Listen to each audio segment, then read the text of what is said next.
انہوں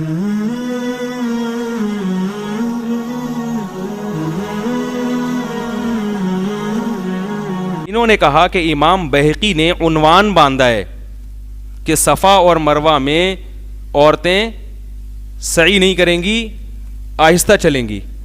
اور امام بہقی نے استدلال کیا ہے کہ بخاری کی حدیث سے جس میں آتا ہے تصفیق للنساء, امام جب غلطی کرے گا تو عورت ہاتھ پہ ہاتھ مارے گی. سمجھ میں آ رہی ہے بات؟ اس سے امام بہقی نے باقاعدہ دلیل پکڑی ہے کہ حج میں بھی عورت کیا کرے گی, صفا مروہ میں یا تو رمل کے بارے میں رمل نہیں کرے گی یا سعی نہیں کرے گی. تو اس سے امام بہقی نے کیا کر رہا ہے, دلیل پکڑی ہے. اور بڑے زبردست طریقے سے دیکھو امام بہقی نے اس سے استدلال کیا ہے. اس سے پتہ چلتا ہے کہ آپ امام بہقی کے اس طرز عمل کو دلیل کہہ رہے ہو, حالانکہ آپ بار بار کہتے ہو دلیل صرف کیا ہے, قرآن اور حدیث. اور استدلال اب دیکھو امام بہقی کا. امام بہقی استدلال کر رہے ہیں نماز کو حج پر, حج کو نماز پر. دونوں عبادتیں کیا ایک دوسرے سے بالکل ڈیفرنٹ. نماز میں آتا ہے کہ عورت بولے گی نہیں بلکہ ہاتھ پہ مارے گی.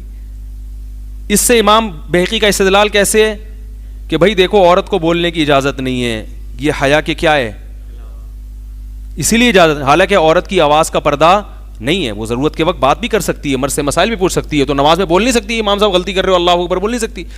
لیکن نماز میں عورت کی حیا کا خیال کیا گیا ہے, وہ کیا کرے گی, ہاتھ مارے گی. تو اس سے پتہ چلا کہ حیا کا تقاضا ہے کہ عورت لبیک بھی کیا کہے گی, آہستہ, یا رمل نہیں کرے گی یا صحیح نہیں کرے گی. تو میں یہ کہہ رہا ہوں کہ جب امام بہقی حج کے مسائل کو نماز میں کے مسئلے پر قیاس کر سکتے ہیں تو ہم نماز کو نماز پر قیاس نہیں کر سکتے کیا؟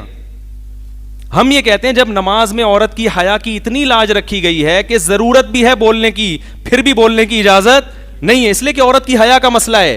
تو پھر عورت کو سردے میں اگر سرین اٹھانے سے منع کر دیا جائے کہ حیا کا مسئلہ ہے, تو اس میں کون سی اتنی برائی ہے کہ آپ نے ساری توپوں کا رخ کیا کر دیا, حنفیہ کی طرف کر دیا, شوافے کی طرف بھی کر دیا لیکن ان کا نام نہیں لیں گے, حنابلہ کی طرف بھی کر دیا مگر ان کا نام نہیں لیں گے, مالکیہ کی طرف بھی کر دیا, نام صرف دیوبندیوں کا لیں گے. حالانکہ یہ توپیں حنابلہ کے خلاف امام احمد بن حنبل بھی اسی کے قائل ہیں کہ عورت سمٹ کے نماز پڑھے گی, امام شافعی بھی, امام مالک بھی اس کے قائل ہیں. تو سب کے خلاف آپ نے توپوں کا رخ کر دیا. لیکن امام بہقی جو استدلال کر رہے بہت بعید استدلال ہے, مگر وہ کیا ہے آپ کے بالکل زبردست استدلال کیا انہوں نے. میں سمجھا پا رہا ہوں اپنی بات؟ اب آپ کہیں گے اس کی کیا دلیل ہے کہ کولے زمین سے اٹھے رہے اتنے تو یہ حیا کے خلاف ہے. اس کی دلیل مشاہدہ ہے. ہر جو چیز حیا کے خلاف ہوتی ہے وہ جس میں حیا ہوگی تو اس کو سمجھ میں آ جائے گا کہ حیا کے خلاف ہے یا نہیں ہے.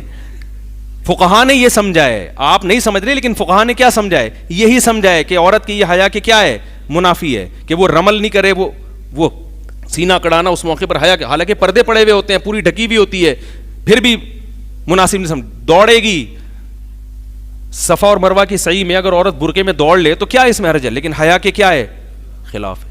اس لیے علماء نے لکھا ہے کہ عورت سمٹ کے سردہ کرے گی, اس لیے کہ حیا کے خلاف ہے, کوئی پردہ کھلنے کا خطرہ ہے اس میں. اور آپ یہ بھی دیکھیں حضرت عائشہ رضی اللہ تعالی عنہا نے جب عورتوں کی امامت کی ہے تو عورتوں کے بالکل بیچ میں کھڑے ہو کے کی ہے,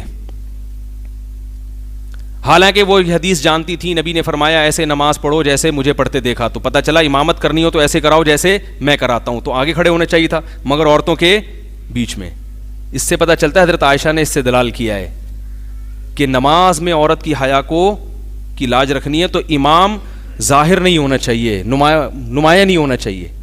حالانکہ ایک طرف صحابہ کو مسائل بتا رہی ہیں پردے کے پیچھے, مگر نماز میں اتنی حیا کہ بھائی بیچ میں امام کھڑا ہوگا, آگے نہیں کھڑا ہوگا, تاکہ وہ یعنی ایک پرومیننٹ نہ ہو, اس کا ایک تشخص ظاہر نہ ہو. تو اتنا سمٹایا جا رہا ہے نماز میں, ایک طرف اتنا سمٹایا جا رہا ہے کہ حدیث میں کہا جا رہا ہے کہ عورت کی صحن کی نماز مسجد سے بہتر اور کمرے کی نماز وہ صحن سے بہتر ہے, اور پورا لپٹایا جا رہا ہے اس کو نماز میں, اتنی حیا کی لاج رکھی جا رہی ہے. دوسری طرف اس کو یہ کہا جائے گا کہ بالکل مردوں کی طرح وہ جو ہے وہ سرین پیچھے نکال کے بالکل اس طرح سے وہ مردوں کی طرح رکوع کرے اور بالکل اس طرح سے وہ سرین اوپر اٹھا کے وہ سردہ کرے.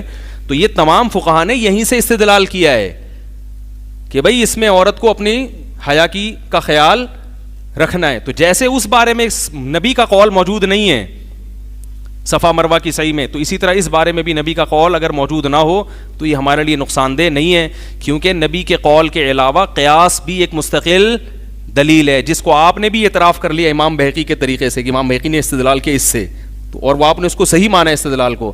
تو امام بہقی نے کیونکہ وہ آپ کے اس کی تائید ہو رہی تھی تو وہ صحیح ہو گیا, اور جہاں تائید نہیں ہو رہی وہ سارے کیا ہو گئے غلط.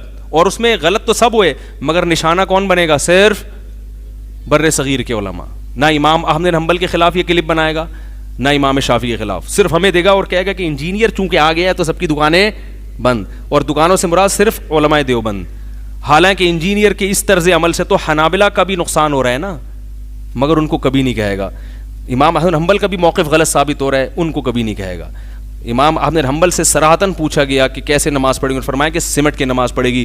حالانکہ امام احمد بن حنبل یہ حدیث صلو کما رأیتمونی اصلی, ایسے نماز پڑھو جیسے میں پڑھتا ہوں, یہ حدیث جانتے تھے. سمجھ میں آ رہی ہے بات؟